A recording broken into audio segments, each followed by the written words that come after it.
It's a real problem in colleges because you're drinking an obscene amount of alcohol and all the effects of that alcohol may not even be at play until you pass out. You can literally pass out and your blood alcohol concentration can continue to rise if you're drinking hard alcohol like rum, bourbon, other hard liquors like that. And this is the first time a lot of times the kids turn 21 in college, the first time they've ever had alcohol, so they may not know what their limits are. They have no clue how much they can consume and what's too much. And the reason that people die is you have involuntary reflexes that are basically knocked out if your blood alcohol level gets too high. So think about how often you drink a sip of water and you start coughing, oh, it went down the wrong pipe.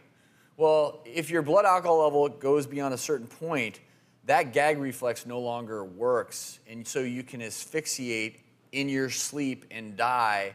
And I want to show everyone really quickly how blood alcohol concentrations affect your judgment. And why this often happens is because, innocently enough, you may start off, have a drink, and you're starting to feel relaxed. Your intensification of mood. Then you're getting a little sedation. This is where you start to wonder, you know, driving may not be such a smart idea. Maybe after 2 or 3 drinks, you're starting to get impaired motor skills. 0.08 in many places is an illegal level of blood alcohol concentration as far as DUIs. So things are beginning to be impaired.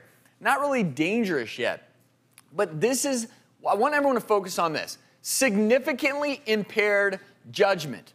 Significantly impaired judgment. You know what that often means? I'm gonna keep on drinking.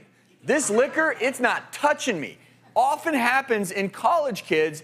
Then once they get confused, they may even be close to blacking out, but their friends are giving them more and more shots because their friends have impaired judgment. This is where things get kind of scary.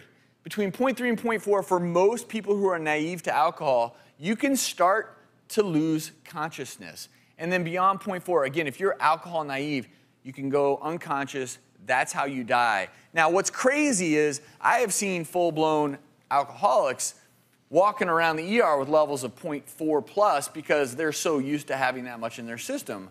But a college kid, theoretically, you know, maybe that's the first time they've ever even had alcohol. And you know, what happened in his story, you know, he kind of passed out, so that people around him figured, oh, he just needs to sleep it off. He needs to sleep it off. Let's put him in the bed and let him sleep it off. Check on him in the morning. And that's often the wrong thing to do because, you know, like you said, you lose your gag reflex, your breathing's suppressed, and you can just wake up. And the people dead. around them probably have impaired thought process as well. Like, are they thinking safe? Are they being extra cautious? Probably not. And let me ask you this as parents. If your children ever called you up and said, you know what, my friend is not responding, we drank too much, I don't think you would ever be upset. Nope. You would be there in a heartbeat. So if you cannot get... I've got that exact phone call, but it was from my daughter's friend. And, you know, wow.